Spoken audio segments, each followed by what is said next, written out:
All right, guys, welcome back to another episode of Dude Dads. Pretty fired up about this guest today. So if you're self-employed, if you're an entrepreneur, you may have seen this guy pop up through your Facebook feed over the past handful of years. I know back in the day, the first thing that popped up with me was the webinar mansion ad, right? That was a long time ago. But so we're going to dive into some business stuff today, some personal things, obviously, focus on dad stuff. But now here's our guest today is Mr. Dan Henry calling in from Costa Rica. Thanks, Dan. I appreciate you, brother. Hey, man. How you doing?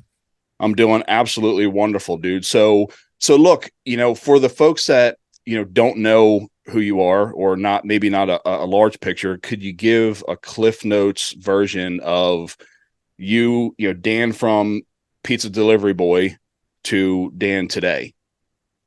Yeah. So I like many people, I started out in your normal 9 to 5 job. In fact, I was a pizza delivery driver for 7 years consecutively. I almost made a career out of it. And With then who? Was that local or small?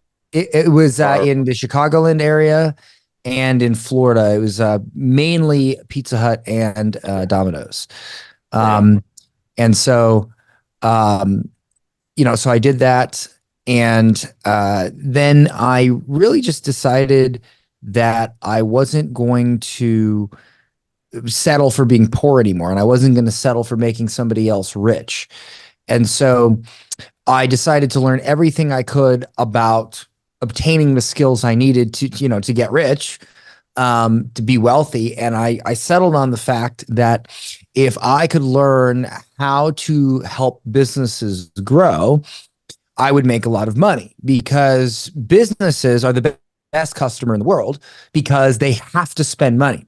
A person does not have to spend money to lose weight. A person does not have to spend money to save their marriage. A person does not have to spend money to do XYZ, but a business does, because in order to stay in business, you have to spend money on things that you need. Like when I owned a restaurant, I had to spend money to have my hood vent cleaned over my grill every couple of months because it was required by law, and also because the restaurant would burn down if I didn't.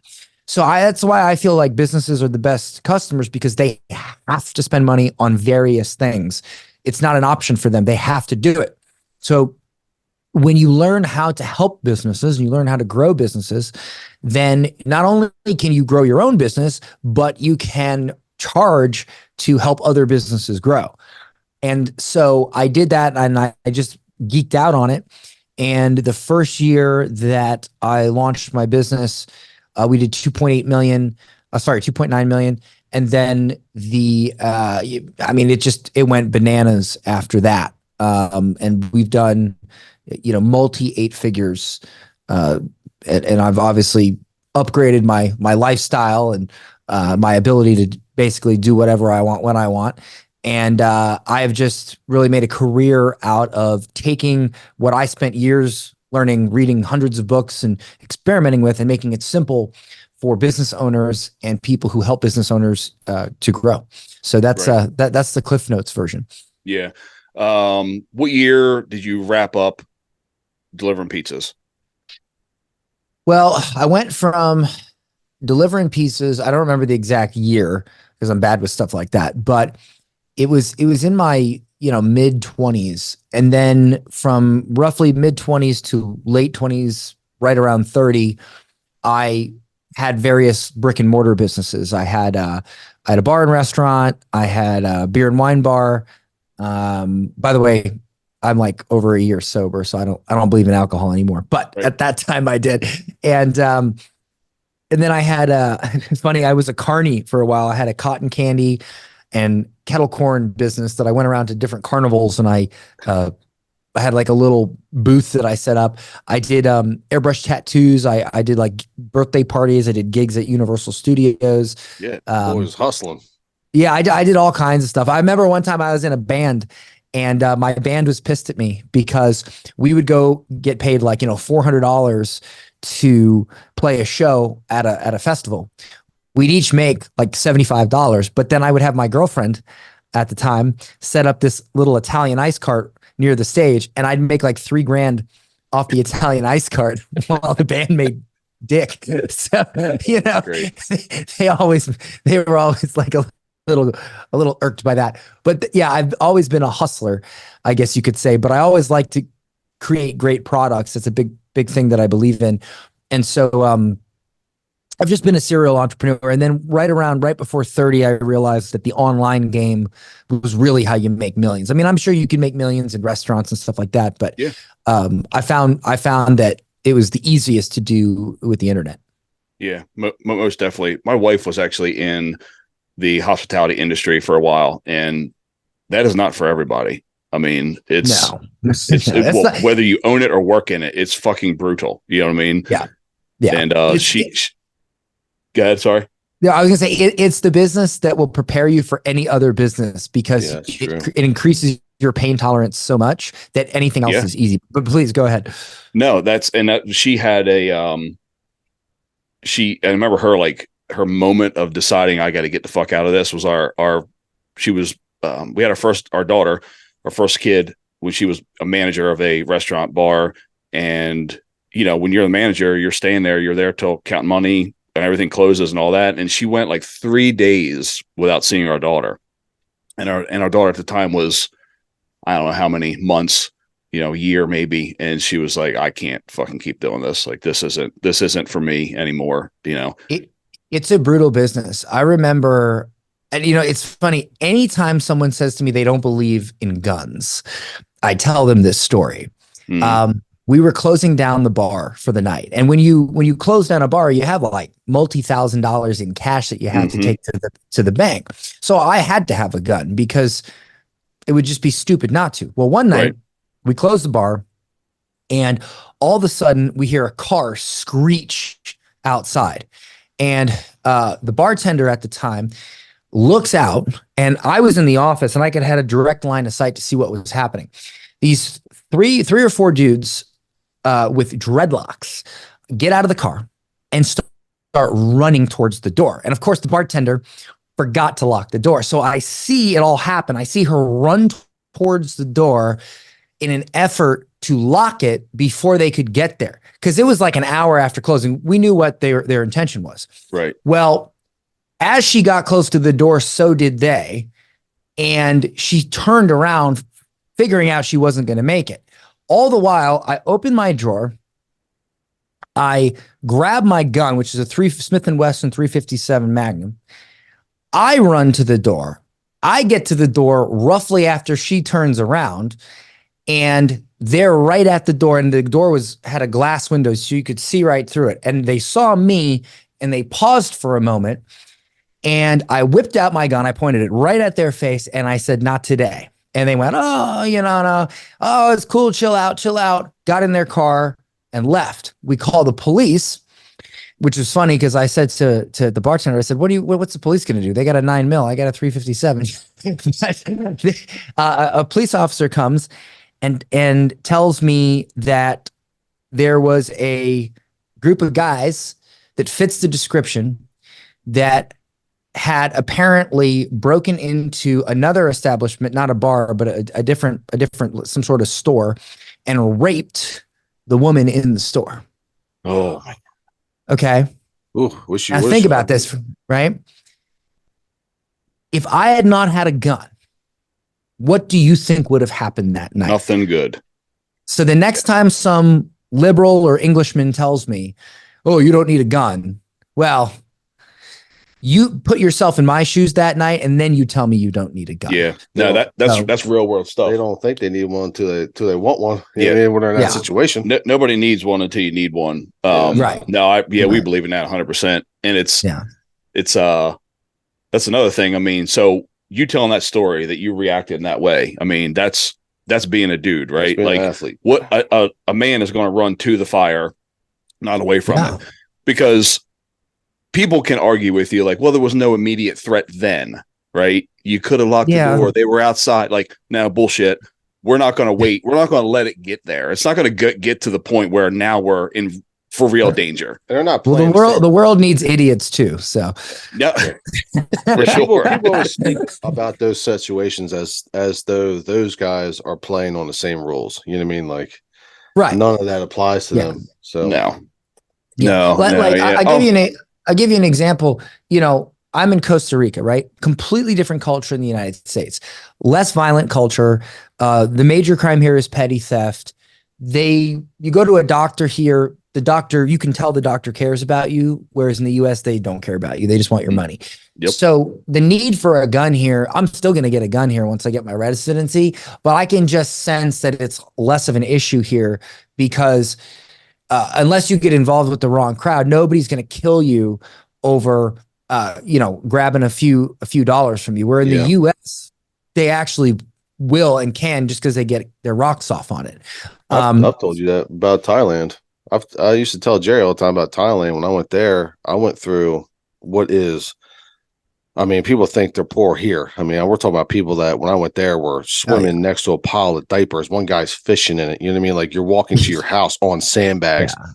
You could not try. You could have all your jewelry on, whatever you have. You would never get robbed because over there, poverty doesn't equal crime. And it was the craziest thing. Yeah. It was so, I mean, walking through the slums and then, just nothing. Nobody cared. Everyone had their own hustle. Like, yeah, we're poor right now, but not later, Yeah. Yeah, exactly. So you were in St. Pete, right? Florida? Yep. I had a condo in downtown St. Pete. Yeah. Awesome. I have a couple of friends that live down there actually. So, you obviously went through a divorce, and I mean, shit happens to everybody, right? Do you think, is this divorce a part of or caused by, or maybe your growth from being poor to being rich and the transition in lifestyle and mentality and that sort of thing? Or was it just like, hey, that was going to happen whether we were poor forever or rich forever? Well, it definitely was a contributing factor. I believe that, the thing about divorce is unless you just clearly married the wrong person and you just made a mistake and you found out something horrible and terrible that, or there was something that was done that was horrible and terrible, those extreme situations aside, the divorce is where you just don't get along and then you get a divorce. I really think it comes down to not having the skills to navigate conflict. And that's what happened. We were young and we had a lot of conflict and we didn't know how to navigate it. And it just broke down. And, I'll tell you this is what happens in my belief, the way I see it. This is what happens to a man when he wants to divorce, or when he causes the woman to want to divorce, especially if you're a successful man. You get tons of appreciation and respect from your coworkers, from maybe your customers if you're an entrepreneur, from your fans if you're a celebrity, just from your industry that you're in. You get tons of respect and appreciation. And then when you come home, if you don't get that same respect and appreciation because you haven't learned how to be the leader at home that you are at work, then men naturally gravitate towards where they get respect and appreciation. Yeah. So they end up wanting to go out and, it's not that they want to go out and hang out with their friends more than their wife. It's not that they want to go work more than their wife. It's not that they want to get away from their wife. It's that they want to gravitate towards where they get the respect and appreciation. And so if they don't get it from their wife, they avoid their wife. And then when they avoid their wife, that creates the whole, you don't spend enough time with me, you don't give me enough attention. It just completely snowballs down this rabbit hole. And, you could blame the woman if you wanted. And I guess to a degree, modern women aren't great at showing appreciation like they were 50 or 100 years ago. But at the end of the day, if you learn how to be a leader at home, just like you are in your professional life, you will be able to get that respect instead of just assume that it's going to be granted to you by default. And that is a very difficult thing to do. It's something that I think especially all successful men struggle with. And I can't even imagine the struggle an unsuccessful man or somebody on the come up would have. And it's something I still struggle with. I think it's something that men will always have to deal with, because 50 or 100 years ago, there was a blueprint for how the family life is supposed to go. And now that blueprint has been thrown out the window. Society has been just turned upside down and scattered all over the floor and kicked around. So there's really no plan. And so you have to create your own plan for how your family should look like. And if you don't have that plan, it can disintegrate very, very quickly. Boy, you're talking about my situation right now. Gosh. Yeah, that's What I struggle with. Communicating through those problem solving together, because there's no book. You don't learn that. Everything's gravy before you get married. You have a couple kids, and then it's like, yeah, all right, how do we navigate? Well, I'll add this. A lot. You know why you see a lot of guys that after a marriage ends, with a wife that is, somewhat attractive, they go find a girl that's very attractive. Usually, if the girl gets too close to a hot stove, she starts to melt. But they go find these little plastic, girls. And the thing about it is that I've realized is that the little plastic gold digger girl will give you respect and appreciation easily.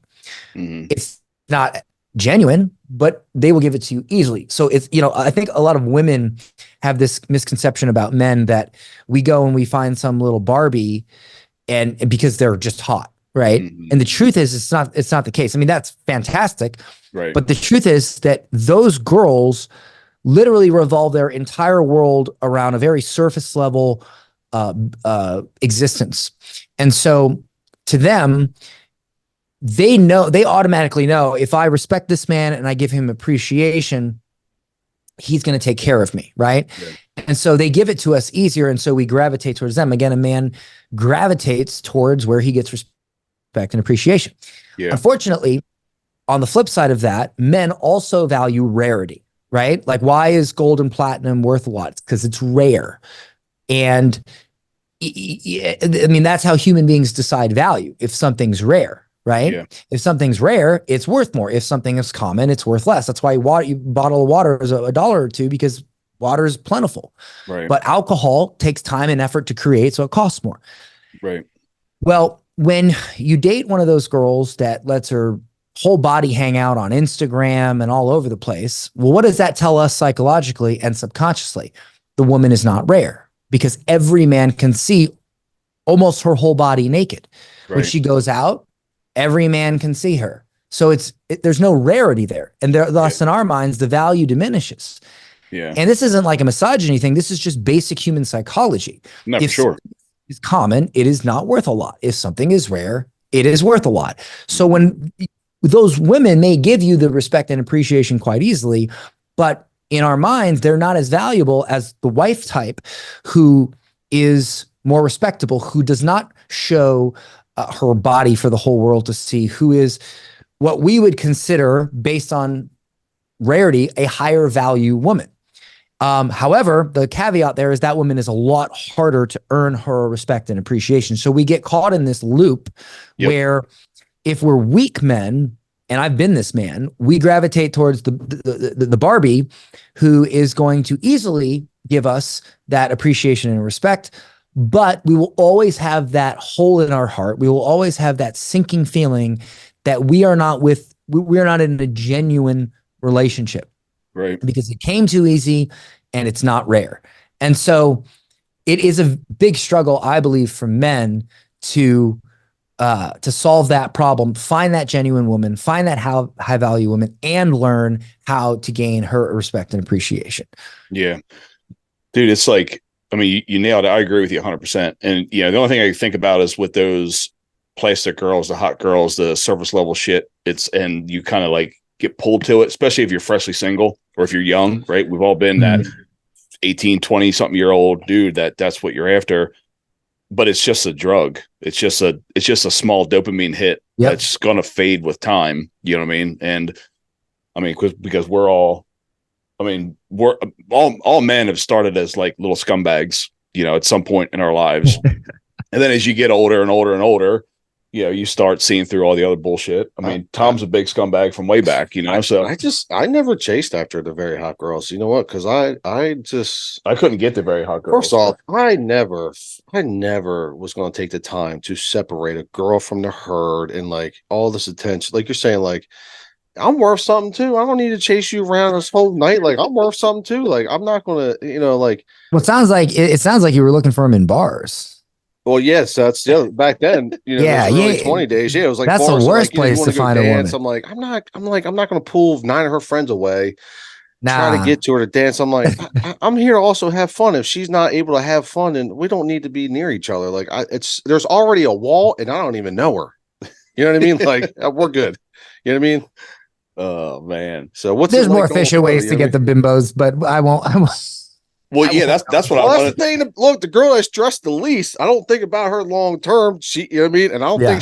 I don't think she knows or thinks her role is long term. But look, No. you know what I mean? Well, I So, always and that say, good. I'm sorry, Dan. yeah, I was going to say anything that only makes you feel good and does not serve any other purpose is bad for you and you really shouldn't do. That's why I don't eat sugar, because the only thing sugar does is make you feel good. It increases dopamine, right? But it's horrible for your health. So I don't eat it, like, ever. I don't feed it to my son. I don't eat, he doesn't even, he's not even aware of it. If if you're playing video games only to increase dopamine, you shouldn't play them. But if you're playing them because you're going to create a YouTube channel on it and make money, or at least attempt it, or you're going to be a professional gamer, then fine. But it's a universal rule that I follow, and it also applies to women. If you're only dating a girl because she makes you feel good and she serves no other purpose, she doesn't stimulate you intellectually, you don't see a future with her, yada yada yada, then you're really just basically you're just using her as glorified masturbation. And look, maybe that's all that particular woman has to offer to you, because that's all she's done. She spent her whole life just looking good, and she hasn't really worked on any other value besides her ability to rock your world. And it is what it is. So in that little short period of time between when your divorce happened and you became the man you're supposed to be, you probably had a lot of fucking fun in there too, on the yacht. And well, for the first time in my life, I was single, rich, well, like semi quasi somewhat famous. I had a $2 million yacht. Yeah. And I was in Florida. What do you think? Yeah, doing well. Have you seen my boat? And look, I haven't, and like, that's not for me today, right? But I'm not going to sit there and lie to say, like, that'd be pretty fucking fun. Like, if there's a dude that's like, no, I would never do it. Like, shut the fuck up. No, yes, yeah, you're a liar. You're absolute liar. Yeah, I mean, you think when I lifeguard at the beach, come on. Like, I knew the timeline of my life. I was like, we're gonna make the most of this. You say you won't do it. Like, I remember I went out on the yacht one time, and it was at the Super Bowl party in downtown Tampa. We took it over and we parked it, and they were celebrating the Super Bowl. And I said to myself, I'm just gonna go. I'm gonna dock my yacht, and I'm going to just have a good time. And it's gonna be a chill day. I'm not inviting girls on the boat, because then I'll end up, inviting all this trouble into my life. I'll probably end up feeling horrible the next day because I'm drinking and staying up all night and da da da da. Right? Just lying to that yourself. Was right. Well, that was until a friend of mine. Was walking down the Baywalk and said, "Hey, Dan." And I went, "Hey, man." And he's like, "Hey, I've got 7 girls with me. Can I bring them on the boat?" And all of them were like 9s and 10s. And I'm we'll like, reevaluate this tomorrow. Yeah. Yeah. So like, and look, I'm not saying it was the right thing to do. I'm just saying, until you are in that situation, for you to say that you wouldn't do it, you are a liar, sir. You should. You are full of it. You don't know what you would do in that situation. You're gay, or you're lying to yourself. Well, because and I'm not gonna lie, and like I can't say like I've sit there and watched you do that, but I could see the segments and timeline of since I followed you, right? And I remember thinking, like, this motherfucker's having some fun right now. Like, we might not ever see videos of it. We may not ever, but I know. Especially if you're there were some nights that I was a little toasty, that I might have shared some stories I shouldn't have shared on Instagram. Well, maybe someday, if we're face to face, then you could share their stories. I gotta imagine if you're a guy that was hyper focused on academics too, and then you made it rich, and then you say you got divorced, and you're like, yo, I have available now with the guy that I used to, that I didn't think I could have. Now I can have these girls. I imagine they, Well, that's a big thing too. Like I've heard, if you're the owner of Amazon and you finally hit it big, and then you're like, all right, I was a super nerd. Now I can call all these nines and tens. I think I'm gonna take a run at that for a moment. You know what I mean? are you a Dan It's Bilzerian difficult not fan? to. Not. I, I'm indifferent. I mean, Yeah. I get personally no, because it just seems very, his whole thing seems very surface level. But from a marketing standpoint, he's a genius because, what did he do? He literally created this personal brand that brought his company a ton of sales for his products. Well, now I've also heard that he made bad financial decisions and basically bankrupted his company. So while he may be good at branding and things like that, he's not obviously not good at the other part, Right. budgeting and financials. Yeah. But I can appreciate his attempt from a marketing standpoint, though I don't personally agree with my personal values. And look, there's things I've done in the past that don't agree with my personal values today, because people are different people. Look at Mike Tyson. The guy bit Evander Holyfield's ear off, and now he's this like devout Muslim. Like, people can change. You could, hey, go right to your thing with sales. I mean, I have a bunch of regrets from I used to do when I first did in-home sales. I did high pressure sales, and I have a ton of regrets from sitting in people's homes for 4 hours, getting them to sign, using master manipulation. There's a ton, having revolving loans, the shitty loans you're selling. You know what I mean? Like there's a ton of that. Did you do any high pressure in-home sales or anything like that? No, I've never liked high pressure sales, and I find them ineffective compared to what I call ultra low pressure sales. Yeah. Ultra low pressure, I always try to turn it around where I don't need you, you need me. And so I generally will say to someone, listen, this may not be for you. There's a ton of reasons why it wouldn't be for you. It's not for everybody. And I reinforce language like that for two reasons. One, because if you do buy, you're really doing it of your own free will. And number two, people generally want what they can't have. I had this high value mastermind group that I sold, and it was $50,000 for the year. And at one point I had over 100 people in it, and it was a business growth mastermind. And I remember this one guy, and I ended up using this pitch probably 20, 30 times, and it worked every single time, literally every single time. The guy gets on the phone and he says, yeah, I really want to be in the mastermind, but I'm wondering if you have a pay plan. And I say, well, do you need a pay plan? And he's like, well, I just, if there's a pay plan available, I'd like to take it. And I said, well, let me ask you a question. You're wanting to get into this mastermind because you want to be in a group of people that are all high value, like real A player entrepreneurs, and you want to be in that circle, correct? And he says, yes, got it. I said, well, then this may not be for you. And here's why. And this is the question that'll determine it. And he goes, okay, go ahead. I said, do you want to be in a room of people that all sent a $55,000 wire like that, got in, boom? Or do you want to be in a room of people that all had to get on a pay plan? And he goes, oh, I want to be in the room of everybody that just sent a wire. I said, okay, well, that's this room. And in order to get in this room, you got to send the 55K wire. Yeah. Shoot. And he goes, okay. So, that's me telling you, like, look, this may not be for you because this is who it's for. And so I allowed that person to ascend to becoming that person rather than being like, listen, man, if you're in this thing, this is where people make millions, look, stop playing it small. Like, I don't do that. I basically push you away, and I allow you to be the one that convinces yourself. Because if I have to convince you, you're going to be, there's an old saying, if you drag them in, you're going to have to drag them around. So if I have to drag you in as a client, well, then whenever I try to help you, I have to drag you around as well. But if I let you come in of your own free will, you are more likely to do the work and be a good client, which is, what I want. I don't want to just make money. I want to make money with people I like to And you help. can't, and you can't ask for money if you ain't willing to spend it. And that's one thing you definitely learn in sales. Like, when I really got good at sales, when I first started selling roofs and all that stuff, I didn't even own a house. I didn't have a wife. I didn't have kids. But as I slowly gained those things, as I spent my own money, I understood my client better.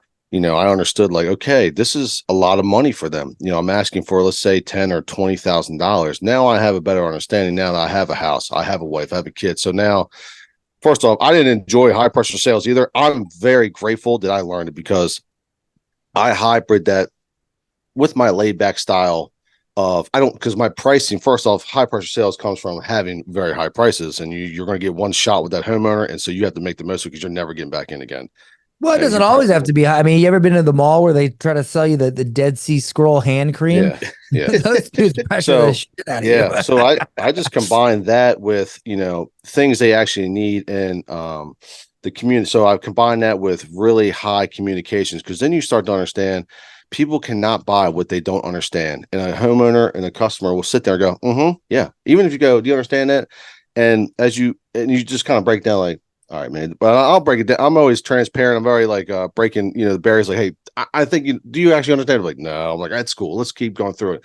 So I combine the high pressure of knowing that they need to understand, but I'm priced so that I'm just as good as the next guy who's going to come in, hand him a piece of paper, and walk out. So you're setting yourself up. I set myself up with all the best things from high pressure and all the best things from just having good pricing.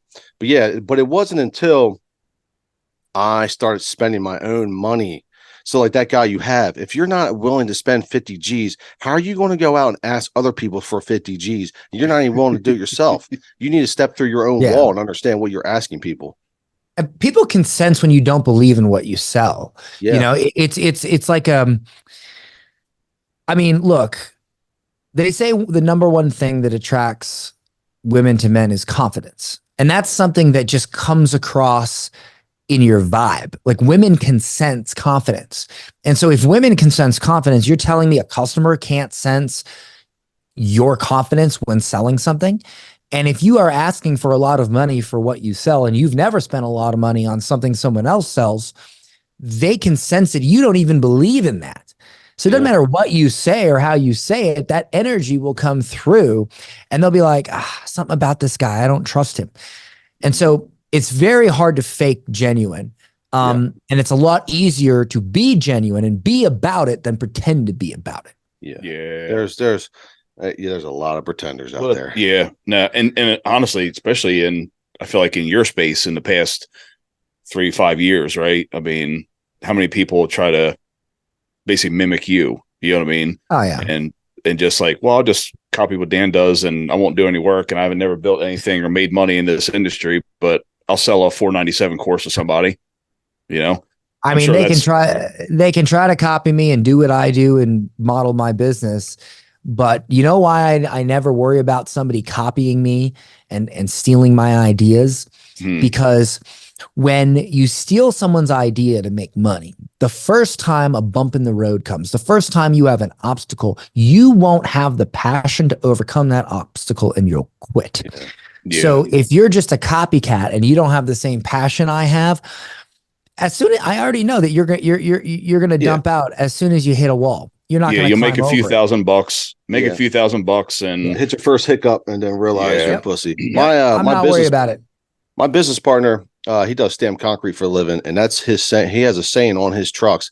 It says, "Often imitate it, never duplicate it." And it's a true story from him. All that stamp concrete that people pop up. They see how much work he gets from that stuff, and people pop up all the time. And then they get their first real big job, and they fuck it up, and then boom, they're right out of business. You know what I mean? So what was the first? Sorry, what was the first thing that? So when you quit your delivery job, what is the first thing you went into selling? So actually, when I quit delivering pizza, I saw this is what this is the initial skill that got me rich. When I quit delivering pizza after 7 years, I saw an ad in Craigslist, and it was to become a pitchman. The company that was hiring ended up being the same company where Billy Mays, the OxyClean guy, got his start. Well, I get the job. They fly me up to New Jersey.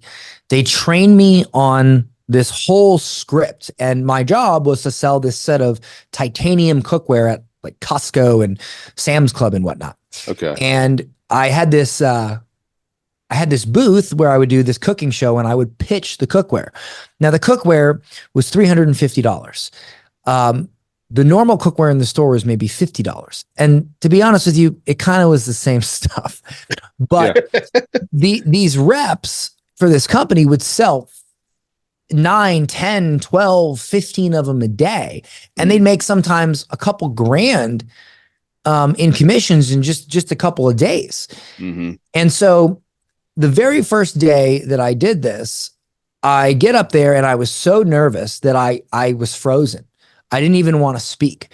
And my manager, who happened to be the guy that trained Billy Mays, comes up to me and he gets real stern with me, like almost like rip me a new asshole. And he says, Dan, we just spent 2 weeks training you. You need to perform. And I said, I don't think I'm good at this. And he's like, you don't have to be good at this. I said, what do you mean? And he holds up the script and he said, we spent 3 years and millions of dollars refining these words. Just say the frickin' words and they'll buy. Stop your complaining, stop your bitching, and say the words we taught you. And he slams the paper down on the table. And I went, okay. So I get up there and all I did was I said the words that they taught me. And next thing you know, 4 people bought and I made $200 in commissions.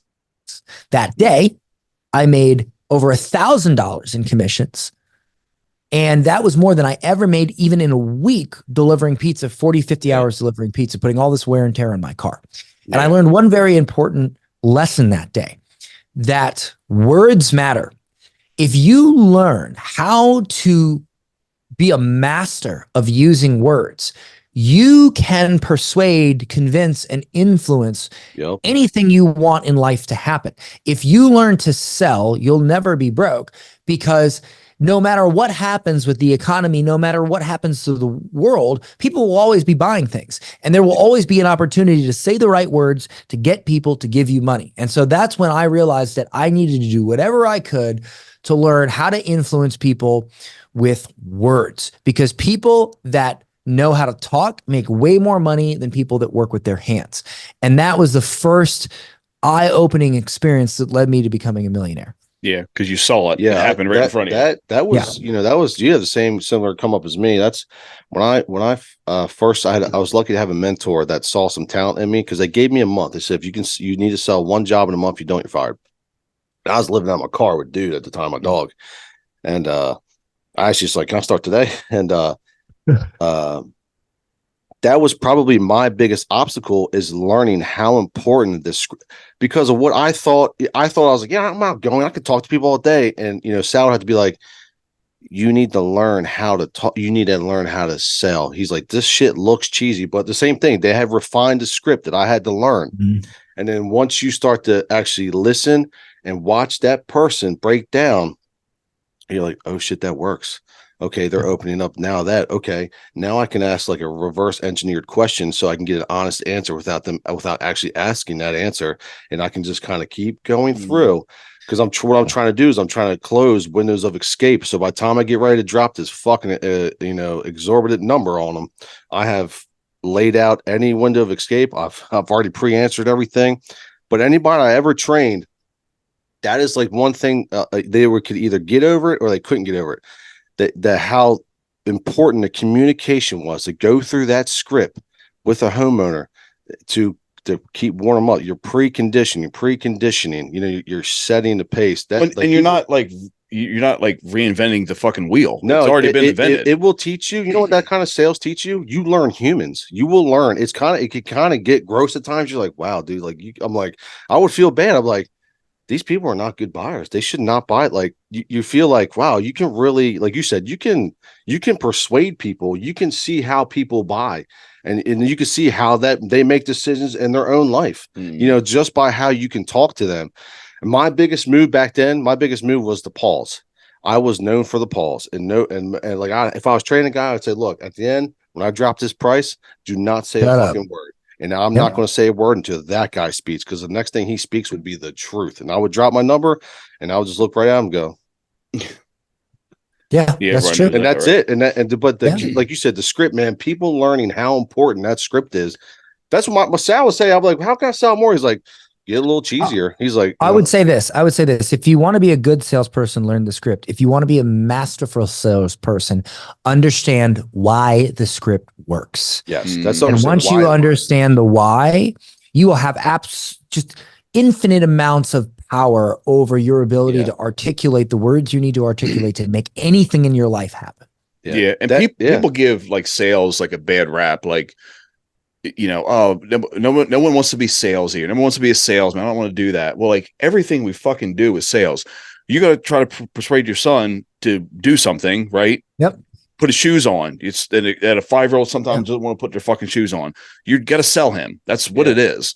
You know what I mean? Like every single thing you do with a conversation, it is sales, right? Yeah. Most of my contractors don't understand that. They think that they're providing a product. I'm like, 5 of us that walk in there care about this customer. We're all going to give them a good product. Can you sell?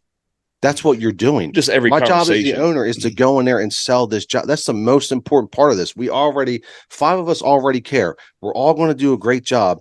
Who can sell? My point being, like people that say, "Oh, I'm not a salesman." Yes, you are. You're selling everything. When you talk to your wife and your kids. Yeah, it's true, because anybody that hates selling hates being good at life, because everything you do in life is selling. You want to get your kid to eat his vegetables, you got to sell them on it. You want to get your wife to go to a certain movie or restaurant, you got to sell them on it. You want to get a wife, you got to sell her on spending time with you. Yeah. You want to get a job, you want to literally do anything of significance in life.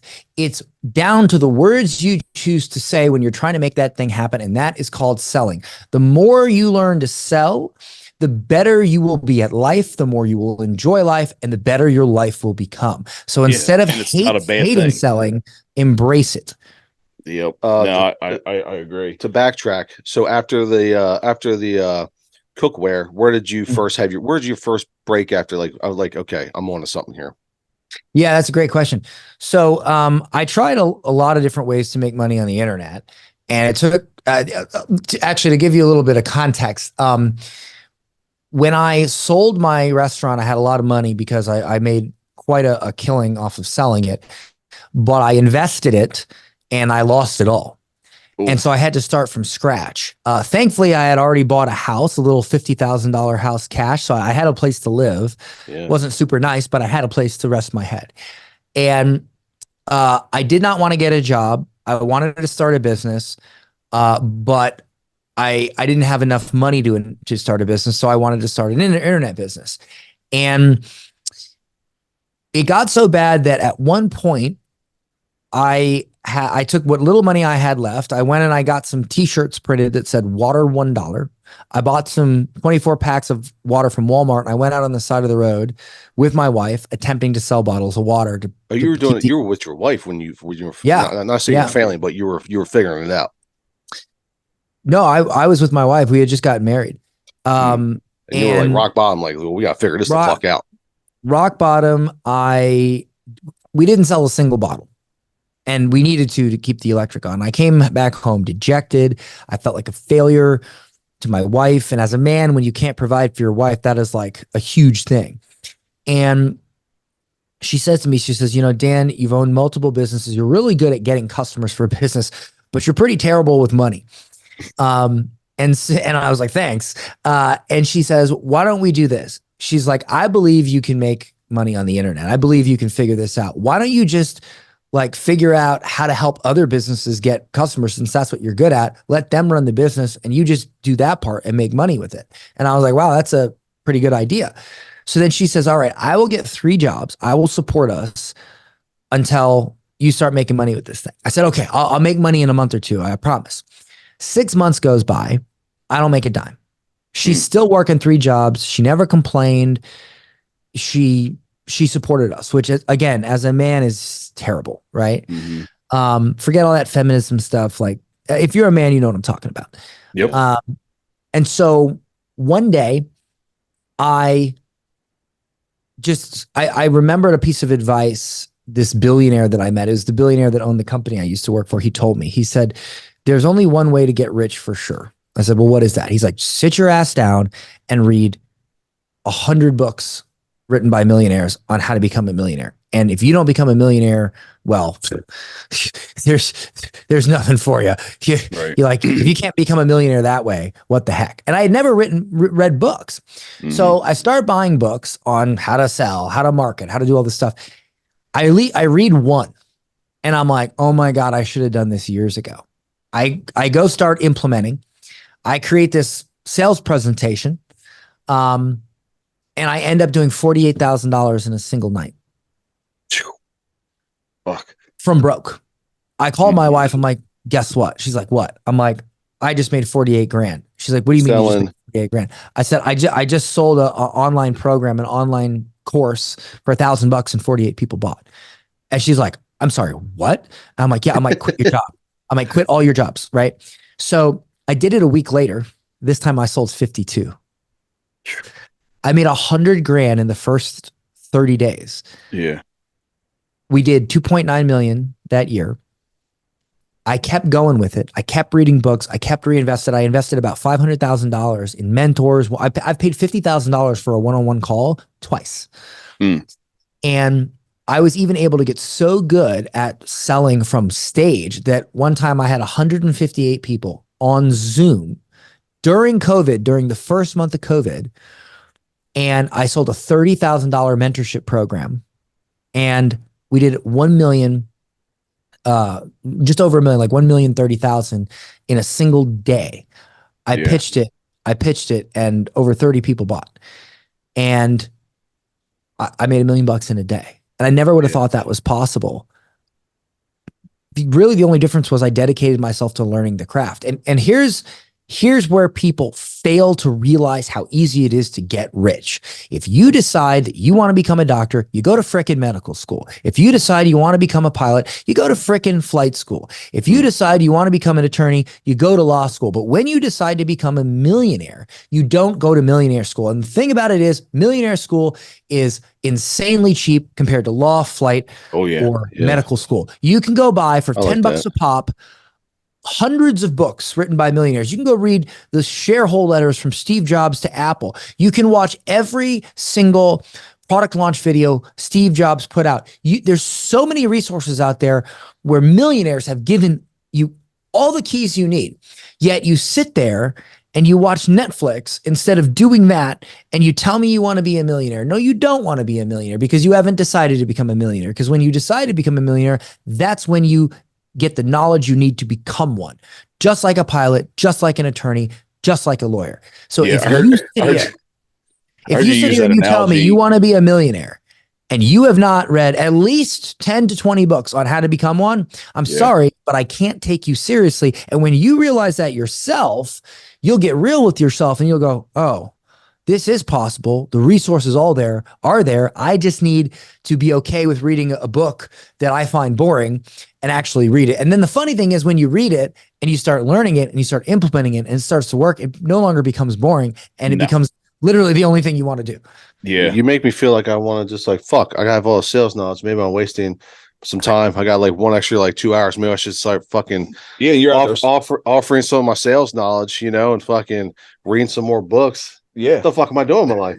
You're just swinging hammers, bro. I do swing the hammer. That's what I realized, man. I mean, you said you swing a hammer, right? So this is an analogy. I also sell. I have guys that work for me. I put myself in a position to be able to run a business. Can I give you an analogy that may offend you, but also may serve you? Yes. Yeah. So some people will say that they have 30 years experience laying brick. No, you don't have 30 years explaining. You don't have 30 years experience laying brick. It takes 2 weeks to learn how to lay brick. You have 30 years experience settling for laying brick. Ooh. Yeah. Because the guy that actually made money is the guy that used his mouth. He used the right words to convince a bunch of people to give him money to hire you to lay the brick so that he could build a building, then sell it, make millions for sitting there basically doing nothing except talking. The people that make the most money, they make it with their mouth, not with their hands. They learn how to speak. Yeah. Authors, speakers, educators, actors, musicians. These people make the most money in the world. Influencers. These people make the money. Why? Because it is so much easier to make money with your mouth than it is with your hands. And so if you know how to make money with your hands, you can learn how to talk about it so good that you never have to use your hands again to make money, and you'll make far more money. My mentor used to say all the time, so you can make more money with a pen than a hammer. Absolutely. Yeah. Absolutely. Which I agree with, but you know, mightier than the sword. I just had to make sure that when I sell it, it comes from a place of I know how it's done, and that, like you said, confidence and genuine.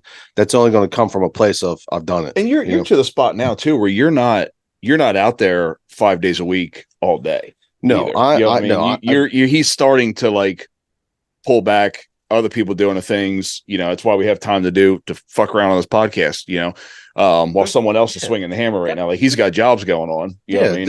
And there's no benefit. It doesn't benefit. What do you do? So I have a finished basement company. I have a flooring and paint company. We have the real estate company. My wife and her partner, plus her, we have a roofing company together. And you're a contractor. I'm a contractor, yeah. You have but it's all very contracting specialized. companies, right? Various specialized to help vacuum it all together. Got it. And so it sounds like one thing you're very good at is business operations, running a business and removing yourself from the business so you have time to do other things. Yeah. Yeah. So here's what I would do if I were you. I wouldn't sell a sales course because there's a lot of sales courses out there and you can sell one, but here's what I might sell. So like, how would you say your full name? Thomas Wright. Thomas Wright. Great name. So I would say, have you ever dreamed of owning a business that runs without you? Do you have a business and you're working too much and too hard and for too long of hours in your business? And you're wondering, am I ever going to be able to let this thing run by itself? Do you struggle to trust employees or find the right employees? Well, my name is Thomas Wright, and I own multiple companies. I own a roofing company. I own a painting company. I own a whatever, this company, that company, this company, that company. And all of these companies run without me. In fact, I spend an incredible amount of time with my family and doing fun stuff like having like running a podcast because I've mastered one very simple skill, and that is business operations. What that means is creating systems in your business so that it runs without you. I'll give you an example. Do you know what the number one most valuable retail chain in the world is? It's Walmart. And that's because Sam Wall realized one very important thing, that systems grows companies, talent doesn't. That's why Sam Wall, when he first started, he used to measure the distance between the aisles in his store, and then he would change the distance and he would see how it impacted sales. He geeked out that much on the systems for his business. Let's face facts. Any idiot can work at Walmart and Walmart still grows. And that's the thing you have to realize about your business. You are the talent. And if you are the talent and that is how your business runs, your business will never truly grow and especially won't grow without you. What you have to do is create a system that allows you to hire virtually anybody that will allow your business to run, grow, and scale without you. And only then can you truly have the thing that you wanted when you started this business. And that is the freedom to do what you want, when you want, how you want, and with whoever you want. And that is what we do at Wright Consulting. We teach you how to take our decades of experience in business systems. We create a custom business system or plan for you, and we implement it into your business so that you can go ahead and transition your business from a talent-based business to a system-based business so it can run without you. If you're interested to learn more about how this can work for your business, click below to schedule a call. We'll get on a call with you. It's absolutely free. We will take a look at your business and we'll show you how we can systemize it so that you can remove yourself from your business and actually make more money than if you were in it every day. I can't wait to speak to you. Click below to book your call. That's how I would pitch it. That was a great pitch. You know how much fucking money that was just worth. And it's true. I do know. I sit there and I geek out on little things, and one of the things I like to do is to know. That's why I spoke to you this morning. How do you know it's working? How do you really know? Yeah, that's one of the things I try to really understand is how do you know that that's really working? So we're trying to figure out like where's this podcast going to go? What are we going to do? What are we going to focus on? Are we going to, this kind of conversation with a podcast? Yeah, like this morning, my sales brain is saying, okay, I treating the podcast right now as what I say. We're selling two things here, right? I said right now, if this was construction, we would be selling to a home advisor and Google leads. We're cold calling. We're selling to our clients that we have right now, right? The people following us. But what do we all love in construction? What do we love in real estate? We love recos. We love recommendations. That's guaranteed almost a sale unless you're really bad at sales and you didn't have to work for it and you didn't have to pay for it. And they're going to help. And those people, the recommendations help you grow.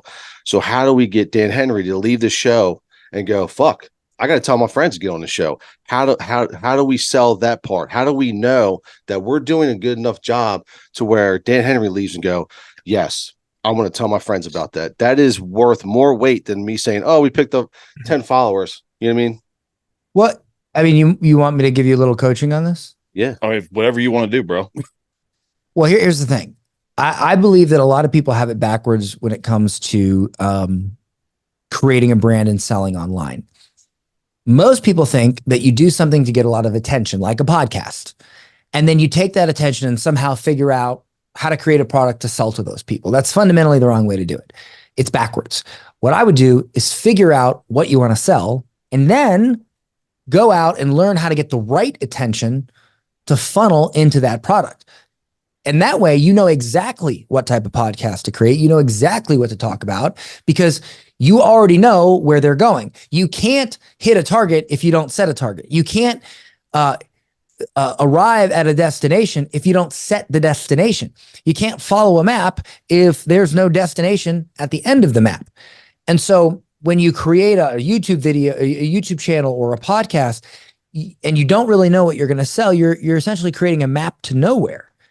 And so that's what most people do. They do it backwards. You have to create the product first, understand what you're going to sell, and reverse engineer your method of getting attention to lead into that.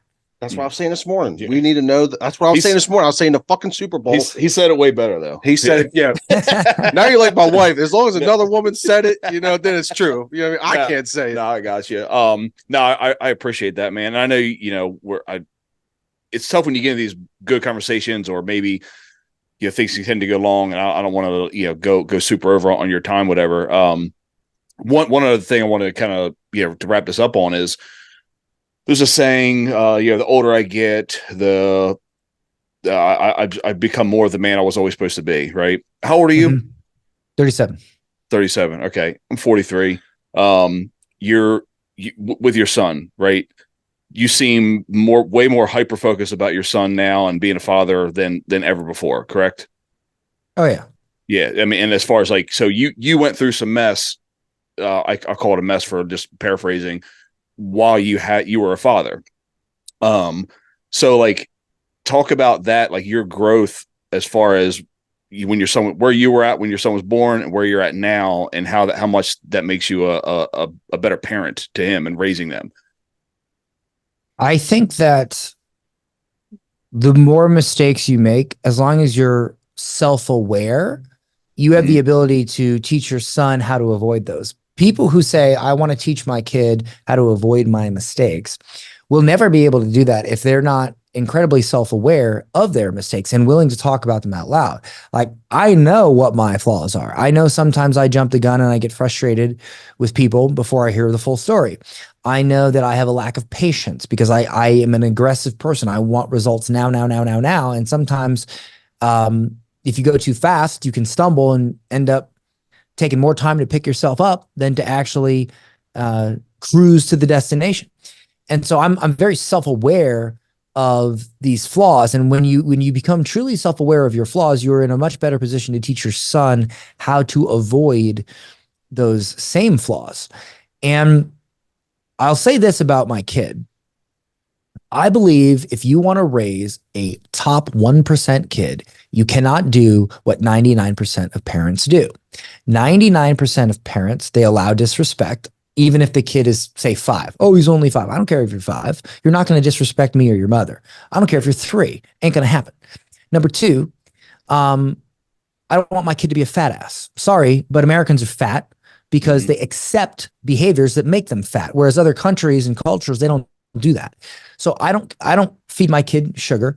My kid's not allowed to have sugar. It's not even a thing in our home. There is no candy in here. There is no cookies. It doesn't exist. And it's funny when you might say, oh, well, wait until he goes to the park and he meets other kids. When he goes to the park and he meets other kids that eat that stuff, he lectures them on why it's bad for them. Okay. Awesome. Okay. So but that's the thing. That's because I completely shut it down. I don't reward him with it here and there. It's shut down. There's no video games. There's no candy. I don't give my son anything that only makes him feel good. If it does not serve another purpose other than making him feel good, I don't give it to him. And I try to avoid those things myself. This may seem extreme, but my kid is 5. He's homeschooled. I don't send him to the indoctrination camps called the United States school system. He's homeschooled. He reads at a 2nd grade level. He's now in 2nd grade homeschool and he's 5. Okay. Yeah. And the reason for that is because I never, ever, ever presented him the concept that he couldn't. Yeah. He is not aware that it is abnormal for a 5-year-old to be doing 2nd grade homeschooling, reading at a 2nd grade level. He's unaware that that's a limitation. And so if you don't place the limitation on your kid, the kid won't know about the limit. I mean, there were 6, 7-year-olds that were writing political essays and speaking in front of, community congressional organizations in like England and stuff in the 1800s. Now, a 5-year-old, you're lucky if he doesn't eat his own boogers or something. Like it's we've lowered the bar so much that this is why children behave the way they behave, because you set the expectation that it's okay because they're 5. I don't set that expectation for my son, and so my son isn't even aware that it's okay to act like that. Yeah, we both coach sports here locally, and we had the head coach of football come here who's won multiple state champs. And remember, we asked him what was one of the big things, problems with Pop Warner, youth football, and that's exactly what he said is parents putting limitations on their kids, and they do it in a reverse way of saying, my kid's he's already this, he's already that, and goes, okay, well, how's he going to outlive that when he figures out maybe he doesn't grow another fucking foot? When he comes to high school, he stops growing, or you've already limited he's already the best and you're only in 7th grade. He's like, how do you keep growing? He's like, he always talked about incremental steps. Well, there's definitely 2 ways to look at it, right? If you're going to tie it to sports, does your son play sports? Do jiu-jitsu, anything? Yeah, it's jiu-jitsu, because I do jiu-jitsu. Yeah. I'm very serious about jiu-jitsu. So I kind of figured, and that's another like super great discipline to do. My son wrestles. I mean, I guess there's some people that do other martial arts and maybe make fun of wrestlers, but I believe karate people get into a fight with one of those guys, just slap them upside the head. What are they going to do? But the same reason why I like wrestling, the discipline that wrestling gives, and there's no participation trophies in wrestling. There's no like team to hide behind. You're on the mat, your nuts are out. It's just you and another kid, and you win or lose, and that's it. So I believe every entrepreneur should do jiu-jitsu, and here's why. When you do jiu-jitsu, the way you get good at it is you stay calm while someone is trying to strangle you. Because if you freak out, you will get strangled. But if you stay calm, you can actually get yourself out of said strangulation. When you own a business or just life, I mean, this is just even a life thing. Bad things happen, stressful things happen, chaos happens, intense situations happen, and crises happen. If you freak out, you will make all of those things worse. If you remain calm, you can work through and you can solve the problem. And that is what jiu-jitsu teaches you. It teaches you to stay calm in a crisis situation. That is a fundamental skill that will serve you in business and in life for the rest of your existence on this planet. And there's no better way to practice it than to get your ass on the mat and get strangled. Yeah. No. I see that. I see that in contracting. You see guys that you could tell just didn't grow up with sports. They never overcame a challenge of themselves. And they to this day, they cannot overstep that. So when there's a fucking problem, it's like you got to babysit. I'm like, dude, it's just a problem. This is like, we're not, as a business owner, that's all you're doing. You're just a problem solver. So if you ain't got a level head, you cannot handle this stuff. How did your son live with you? Is he with you now? Yeah. Where does he bounce back and forth? Where is his mom in the States? So after I got done with the plastic girls and had my fun and realized that there was just really no fulfillment in that, I got real serious with myself and I realized that, I wanted my family back. And I did not, at one point my wife told me that she would rather set herself on fire than remarry me. Which to me was just an objection, like any other objection. There you and go. So I spent a year overcoming the objection. I think I followed up with her 342 times. And eventually I got a text and I opened it up and I looked at my phone and it said, "Okay, Dan, I'll remarry you." So my wife's in the next room. No shit. Yes, sir. And my son is also here playing with Daphne, who is our living Get the fuck out of Dude, I didn't know that. You gonna just fucking leave that hanging? This guy over here fucking sandbagging. Obviously we're not like personal friends or anything, but is that like, do you put that out there pretty regularly or no? You just gotta keep it quiet. I talk about it, and look, it's hard to talk about it because what happens if it doesn't work out? What happens if we find that, we don't get along and we had to divorce? Then it makes me look like an asshole. But the truth is I don't want to live my life in fear. Right. Yeah. And so I hope we remain together for the rest of our lives, but I'm not going to not talk about it, not inspire other men to fix their shit just because I'm worried that one day, because there was a time when if I got a girlfriend, I never talked about it online because I was like, well, what happens if we break up? Then I'm going to look like a dick. And that happened a few times and I looked like a dick. But the thing is that you just can't look. Somebody else is going to look like a dick 5 minutes later and everybody's going to look and say, "Hey, here's that dick." And they're going to forget about this dick over here. So who cares? Yeah. Right. Who cares? I will do my best to make our marriage work and grow old together.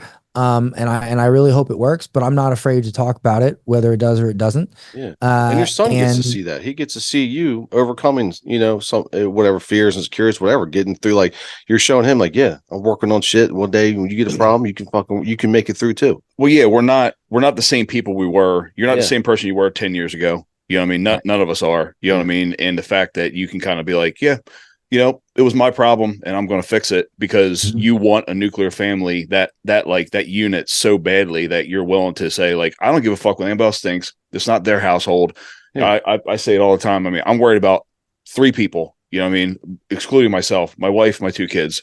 Other than that, I really don't give a shit. You know what I mean? Yeah, they're the only people I really care about as far as what you think of me. You know what I mean? And plus most people, they're not even living their life right anyway. Why would I take any advice or any judgment from other people who fucking don't even judge themselves? You know what I mean? Yeah. No, that's great, dude. Now you're in Costa Rica. Have you picked up a surfboard? Yes, I just went surfing for the first time last week. Come on. Yeah. Surfing's the best, man. I booked a Airbnb on the beach in Hako for this weekend. Okay. And I'm going to go out there and take the family and awesome. I'm going to spend some time surfing and just, I love it. Just really getting into it. Have you gotten up on a board yet? Oh yeah. I've surfed from where I swam out to all the way to the beach. Okay. I'm a very aggressive person. So the first time I tried surfing, I just stayed in the water for 4 hours until I could do it to where I felt that I had made a major accomplishment. Did you take out a longboard?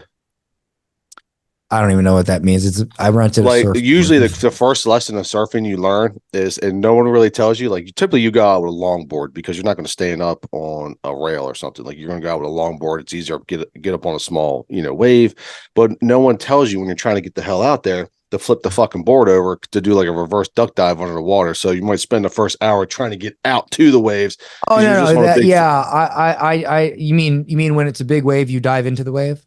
Well, even when you're first learning, you can flip upside down with a longboard and it'll push you down and under. You know, a lot of guys when they're first trying, they'll just keep swimming out and you're on a big fucking raft and it keeps throwing you backwards. No, I just figured that out naturally because I'm from Florida. So. Yeah, there you go. That's awesome, dude. I love it. Well, look, man, I know we're pushing our time here. I can't thank you enough. I know your time's super valuable. So one, for agreeing to doing it, I appreciate that. Two, I knew you couldn't help but slide in some fucking coaching in there. I know you probably can't stand not to do that. So I'm really appreciative of that. And the sales side of me always, you know, who else do you recommend that we could talk to and anything that we could do better? I would just say, I mean, I think it's a great, you guys are good at talking and you guys are good at asking questions. I would just say you got to set, much like your family life, right? Like if you don't have a vision and a destination for your family, it's hard to lead. So make it a vision and a destination for your podcast so that you can lead towards it. You know, figure out where I mean, do you want your listeners to buy something? Do you want them to do something as simple as subscribe to you on YouTube? Do you want them to join some sort of community? Like figure out what the end result is. And then, you know, you don't have to be salesy about it, but I'll give you an example. On my YouTube show, I do free coaching where I bring on business owners and I just completely tear their business apart, roast them and give them brutal advice on how to fix it. Thank you. Thank you. And then I don't really pitch. I have a $97 a month membership site called Get Clients University where people join and they learn new ways to build their business every month. I don't pitch that on my YouTube channel. I just leave a link in the description where they can get a little free resource. When they get the resource, I mention, hey, we have this membership site. But in my YouTube videos, I very rarely, if at all, talk about my product. I just demonstrate that I know what I'm doing and it makes people naturally want to buy whatever it is that I sell. Yeah. So I'm not saying that you have to use your podcast to pitch, but I'm saying that you should at least know what you want them to do next so that you can talk about the things that people who would want to do that next thing would want to talk about it or get value. Building that vacuum. You know what I mean? Yeah. And also, is there anybody that you would recommend to us that we could also speak to that would be good for a guest? Yeah, for a guest. Oh yeah, I mean, there's a lot of guys. I could send you a list. If you're looking in the I know in the entrepreneur space. That's the space we like. I mean, regardless. Yeah. I've got I would say Mark Lack. I'd say I mean, you can try to get guys like Grant Cardone and Gary Cardone and stuff like that. But I could hook you up with guys like Anik Singal, Mark Lack. I mean, you could even Hormozy's hard to get these days, but you could potentially get him. Yeah, he's a good one. I like him, especially the fitness space. Yeah. I got him early. So yeah, I got him early. And that's some other guys. I'm looking at guys that are like, I could tell they're going to be a big deal. No, that's awesome. So, well, I'll take that as a compliment. Yeah. No. I'm honestly, you were one of the guys I was like, they're going to say no, but it's going to fucking ask anyway. So. And surprisingly, I got the email back from your assistant. They're like, yeah, he'd love to. Like, holy fuck. Yeah. I can't believe that. Right behind you is a whole hit list. Any opportunity I have time to run my jaws, I generally take. So I tell you, the next one we went after that's going to be a long shot is Jason Kelsey from the Philadelphia Eagles, where he has the New Heights with his brother Travis. And they're right near us. And yeah, when we're in Delaware, but some were like, you know what, fuck it, let's just try. And turns out we have a couple friends that are tied to the Eagles organization and different things. So we got friends sending emails out, trying to reach, Jason Kelsey's wife. So Jason Kelsey, if you hear this, somehow you're going to get this. On. We're going to tag him in this. Come on the Dude Dads podcast. I know by now he's heard of us because I know emails have already went out to him. But anyway, no. So I might hit your assistant up, and if you want to send me names or whatever, communicate email that way. Is that cool? Yeah, that's totally fine. Absolutely. Okay. I got to hop on another show, but I appreciate you guys so much. Appreciate you, man. Thanks so much, Dan. We'll talk soon, brother. All right, man. Thank you. See you. See you.